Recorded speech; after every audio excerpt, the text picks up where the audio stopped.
In the Old Testament, there is a story about a widow who faced a dire situation. Her husband, who had been a prophet, had passed away, leaving her with debts to repay. To make matters worse, her creditors threatened to take her 2 sons as slaves if she couldn't settle the debts.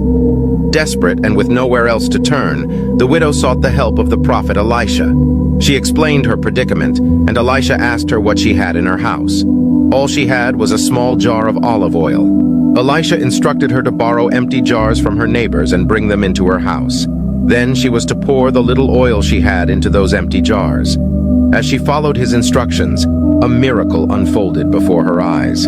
The small jar of oil kept pouring until all the borrowed jars were filled to the brim. Elisha instructed her to sell the oil and use the money to pay off her debts.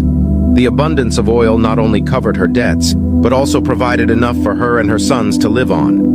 This story highlights the faithfulness of God and his ability to provide even in the most desperate situations. It shows that God can take the little we have and multiply it beyond our expectations. The widow's obedience to follow Elisha's instructions demonstrated her trust in God's provision, and she experienced a miraculous provision that rescued her from her circumstances.